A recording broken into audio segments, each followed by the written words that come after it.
Hello les amis, je suis contente de vous retrouver aujourd'hui pour une nouvelle vidéo lecture. Je m'excuse, ça fait pas mal de temps que j'en ai pas enregistré. Pourtant j'ai pas mal lu et acheté. Je vous avais fait un petit vlog et j'avais fait un petit haul de quand j'étais à Paris. D'ailleurs c'est rigolo parce que j'ai justement un livre que j'ai acheté à Paris qui est dans ma liste de lecture. Je suis complètement perdue dans le logiciel Kindle pour lire. Livre terminé. Oui, donc laisse-moi partir. Pour cette vidéo, j'ai choisi un thème. En fait, je me suis imposé un petit thème de lecture fin octobre, novembre. C'était autour des livres qui font un peu peur. Donc pas forcément des livres d'épouvante, voilà, mais des livres qui me challengent un peu avec des choses dont je n'ai pas l'habitude de lire, avec du suspense un peu psychologique, oui je l'ai enfin lu, ou des histoires de fantômes. Donc on est vraiment un peu dans du gothique, on n'est pas dans du surnaturel, on est juste dans des événements un peu... on se dit waouh, il s'est passé quelque chose de bizarre. Je ne saurais même pas vous dire quel genre c'est, mais c'est ça, c'est un peu fantastique, mais pas... En fait, quand je dis fantastique, ça me fait tout de suite penser à Harry Potter et des sorciers, des trucs un peu vraiment très poussés. Là, c'est vraiment du très léger. Un autre livre que j'ai lu sur mon Kindle en anglais, donc c'est My Death de Lisa Turtle. Un peu justement dans ce style, vous voyez, c'est ça, c'est ce qu'on dit. Uncanny, donc c'est genre un peu étrange, ce sentiment un peu d'étrangeté. Donc j'ai commencé par le livre le plus, on va dire, évident en termes de titre. Ce sont des petites nouvelles de Edith Wharton, Careful et les autres histoires de fantômes. Donc c'est plein de petites nouvelles avec des histoires justement de fantômes, avec justement cette sensation d'étrangeté, de bizarrerie, mais dont on n'est pas... On se dit, il s'est passé quelque chose de bizarre. Est-ce que c'est vraiment surnaturel ou c'est juste... le hasard qui a fait que ces choses se sont déroulées comme ça. Globalement, la plupart des livres que je vais vous présenter, c'est des lectures où ça m'a laissé un peu... que comme j'explique, c'est un style que j'ai l'habitude de lire. Donc c'est vrai que ça me paraît un peu toujours étrange et ça me laisse toujours... j'y crois pas. Sauf que là, franchement, c'était très facile à lire. Les nouvelles se sont enchaînées vraiment bien. Il y en a un d'ailleurs que j'ai adoré, c'est Le fantôme après coup. C'est vraiment ça le titre. C'est-à-dire que c'est une famille qui assez riche qui emménage dans un manoir où il voulait absolument un fantôme. Vous savez, c'est un peu l'époque victorienne en Angleterre où il y a ce petit côté... on aime tout ce qui est un peu surnaturel, l'astrologie, l'appel des morts. Donc là, on est vraiment dans cette époque-là. Le fantôme s'appelle après coup, dans le sens où en fait, on se dit qu'il y a eu un fantôme, mais c'est vraiment après les événements qu'on se dit « Ah mais en fait, c'était un fantôme si ça se trouve ». Voilà. Et ça, pour le coup, c'était ma nouvelle préférée. Il y en a d'autres, il y en a pas mal. Il y a aussi le miroir, les yeux qui apparaissent à quelqu'un tous les soirs. Donc c'est vraiment, vous voyez, très bizarre, mais sans verser dans le trop surnaturel qui fait qu'on n'y croit plus trop. C'est vraiment juste... vous voyez, quelque chose d'étrange qui nous arrive, on n'est pas sûr si c'est la réalité ou si c'était vraiment un phénomène surnaturel, et c'est ça que j'ai aimé dans ce livre. Voilà, il y a d'autres romans plus connus qui sont peut-être un peu mieux ficelés, mais moi j'ai vraiment aimé l'enchaînement de petites nouvelles. Ça permet de tout de suite rentrer dans l'histoire, et ça faisait longtemps que j'avais pas lu des nouvelles. Donc voilà, vous en avez je crois 4 ou 5, et toutes sont différentes, toutes ont des conséquences ou une morale un peu différente sur les comportements des personnes qui subissent ces fantômes-là. Là, franchement, la première, justement sur une maison hantée par des chiens, elle est vraiment... C'est pas atroce, mais c'est genre en mode... ok, tout barre, voilà. Donc, je sais pas combien d'étoiles je vais mettre. 4, c'était agréable. J'ai bien aimé me forcer à me mettre dans ce genre de style.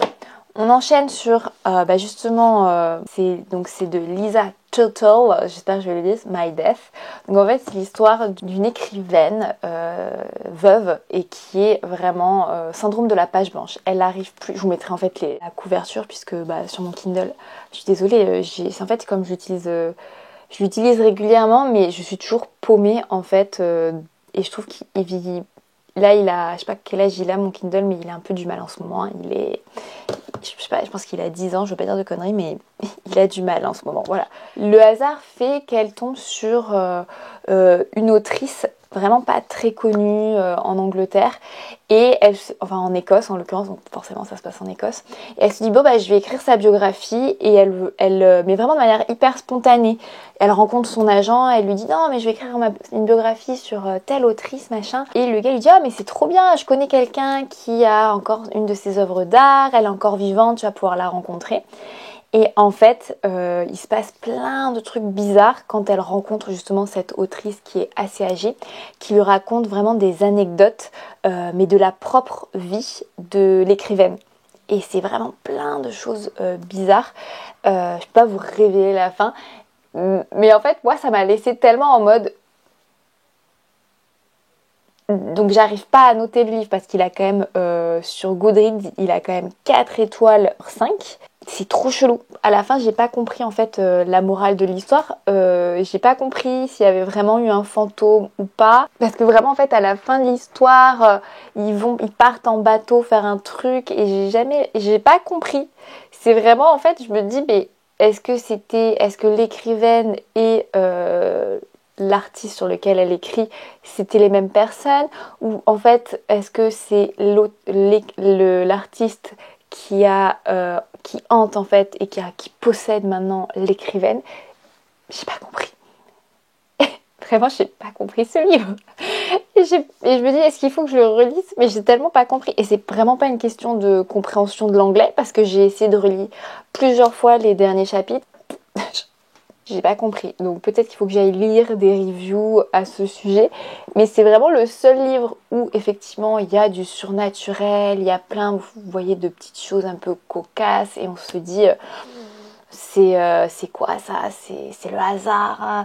C'est uncanny. Je sais même pas comment on traduit uncanny. Vraiment ce terme-là, mystérieux, troublant, extraordinaire, mais vous voyez, et ben là c'est exactement ce livre, parce qu'il y a plein de trucs qui s'enchaînent et on se dit c'est trop bizarre, c'est bizarre, comment elle arrive à savoir ça? Et ben je ne sais pas, à la fin on arrive à la fin et je suis en mode je ne sais pas, j'ai pas compris. Donc je vous avoue que ce livre m'a laissé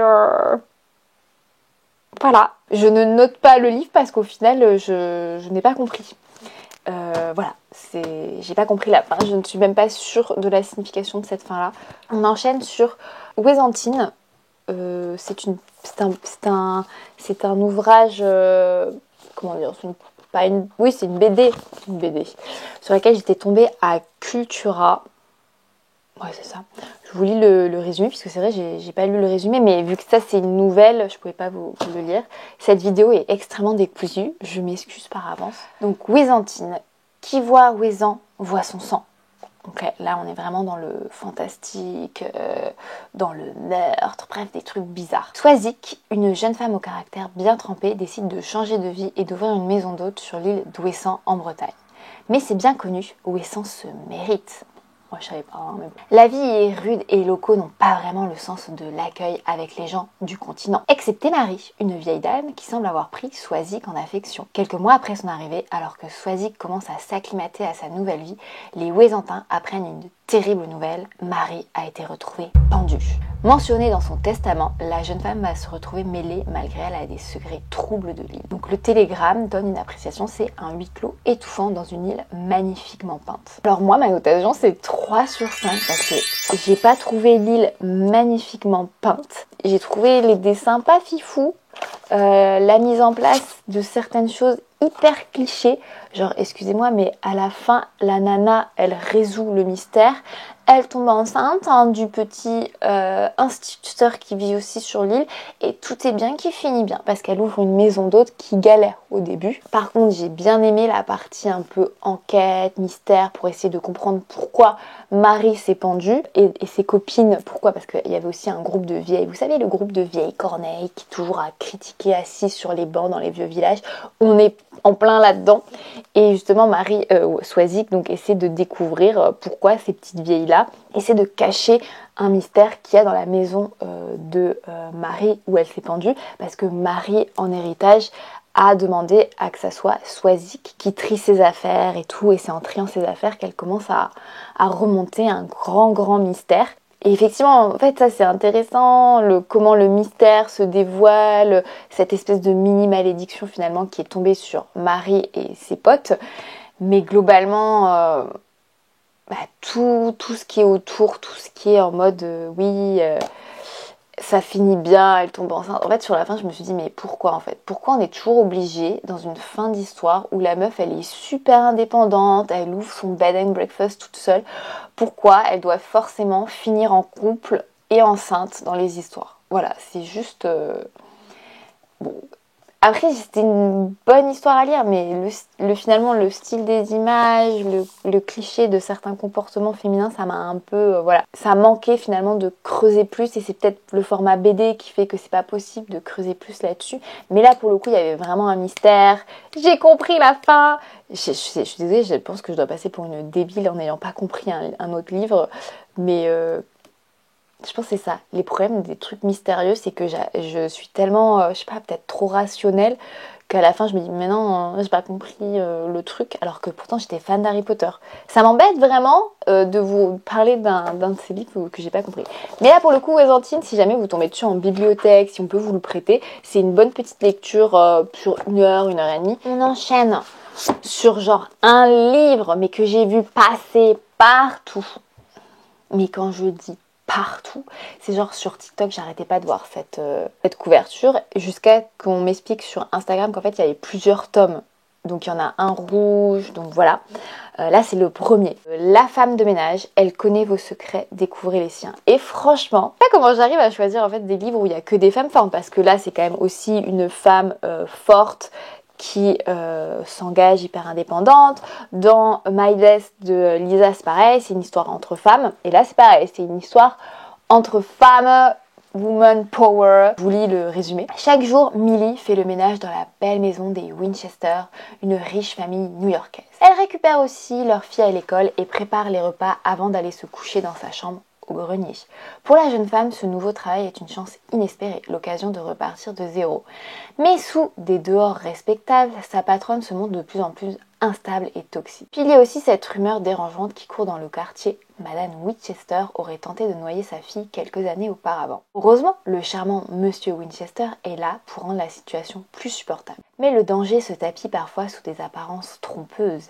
Et lorsque Millie découvre que la porte de sa chambre mansardée ne ferme que de l'extérieur, il est déjà trop tard. Alors ce livre, voilà, donc ça c'est le début, ça c'est la fin, jusqu'à là à peu près, pour moi c'était en mode non, 2 étoiles, ça va pas, ce livre, ça me saoule. Et il y a un retournement de situation qui rend ce livre, bon, c'est pas un 5 étoiles, hein, mais qui rend l'appréciation du livre beaucoup, genre mieux, c'est beaucoup mieux quoi. Ça passe, on va dire, à 4 étoiles sur 5. Je me suis vraiment éclatée sur la fin de ce livre. Et là, je me suis dit, ça y est, là, les femmes, elles se réveillent. J'essaie de pas vous spoiler parce que... Voilà, mais franchement, il se lit super vite. Il fait 400 pages, mais il se lit vraiment très très vite parce que vous accrochez. C'est très facile à lire et ça s'enchaîne vraiment bien puisqu'on a plusieurs situations, on a plusieurs points de vue à partir de la fin, puisqu'au début, on n'a que le point de vue de Millie. En fait, une ex-taularde qui sort de prison et qui n'arrive pas à trouver de travail à cause de ça. On ne sait pas jusqu'à la fin pourquoi en fait elle a été en prison, et vous allez voir que ça fait partie de la clé, le plot twist, hein. Et ça fait du bien de voir des femmes qui ne se laissent pas faire et qui sont machiavéliques et qui s'en sortent. C'est un coup de cœur, même si je mets pas 5 étoiles, c'est quand même une lecture un peu coup de cœur, et tant mieux parce que je finis par une lecture coup de cœur. C'est pas du tout le style de roman que je lis. Moi, les trucs un peu comme ça, mystérieux, pas policier, c'est pas policier, je sais pas dans quel style je pourrais le... Voilà, c'est un thriller psychologique. C'est pas du tout mon style. Après, de dire de là que c'est un thriller psychologique, on n'est pas sur des thrillers psychologiques qui sont beaucoup plus poussés. Mais ça c'est vraiment, ça reste à la surface, hein, du psychologique. Mais ça permet quand même de... C'est un petit bonbon de thriller psychologique. Voilà ce que je voulais dire. C'est au même niveau, c'est pas hyper creusé en termes de caractère, de personnalité, mais franchement, lisez-le parce qu'il est vraiment cool ce livre. En plus en poche, il est hyper accessible, ou empruntez-le à la... Oh, du soleil! Empruntez-le à la bibliothèque parce qu'il est vraiment cool, et moi j'ai déjà hâte de lire le tome 2, puisqu'en fait vous voyez à la fin il y a un petit plot twist, un autre plot twist où voilà, ça repart un deuxième tome avec un autre petit plot twist, j'imagine, mais aussi avec en mode les femmes se rebellent contre les hommes, et ça c'est un petit kiff. Alors je sais pas si on peut le mettre dans la même catégorie que Wesantine, les fantômes, tout ça, mais je trouve que je me suis vraiment sortie de ma zone de confort ce mois-ci avec ces livres-là, quitte à rester un peu béate sur certains livres. Mais si jamais vous avez des romans dans le même style à me recommander, je prends, parce que je me suis vraiment amusée dans ce style-là. J'en avais encore un autre à lire, mais là j'ai entamé un autre roman un peu long à lire, qui est aussi dans le même genre, avec un peu de fantastique, mais c'est pas du fantastique, c'est vraiment saupoudré de petites choses étranges. Et là par contre on est vraiment sur un vrai thriller, mais je l'ai pas encore lu, mais je trouve que les thrillers c'est un peu le truc qu'on aime lire justement l'hiver. On est chez soi, il fait noir, il fait nuit très tôt, ça se met tout de suite dans l'ambiance. Je sais qu'on approche de Noël et que je vous parle de thriller alors que je suis peut-être censée vous parler de petits romans cocooning, mais c'est pas trop mon style, j'avoue. Voilà, n'hésitez pas, franchement faites-moi des recommandations parce que j'ai bien aimé et je trouve ça cool, voilà, de sortir de ma zone de confort comme je l'ai pu faire pour d'autres romans plus fantastiques. Voilà les amis, je crois que j'ai fait le tour. J'ai pas fait le tour de toutes mes dernières lectures, je vous en réserve une autre parce que j'ai pas envie que ça soit trop long. J'ai lu par exemple ce livre, donc voilà, j'essaie de vous garder ça pour une prochaine vidéo. Encore merci parce que vous êtes de plus en plus nombreux à regarder ces vidéos et je voulais juste vous dire, si vous êtes arrivés jusque là, ça me fait très très plaisir. Je m'excuse pour la qualité de cette vidéo, mais j'ai tellement tardé finalement à vous parler de ces livres là que l'image s'est un peu affaissée dans mon cerveau. Sauf My Death, j'en suis toujours en mode, je ne sais pas. Pensez à vous abonner, à laisser des petits likes. D'ailleurs sur Instagram, pensez à vous abonner aussi puisque je partage un peu plus facilement, rapidement mes lectures. Mais là c'est un vrai récap un peu plus approfondi. J'espère vraiment que ces vidéos vous plaisent. Je vous fais plein de petites bises et je vous dis à très vite les amis. Bye bye.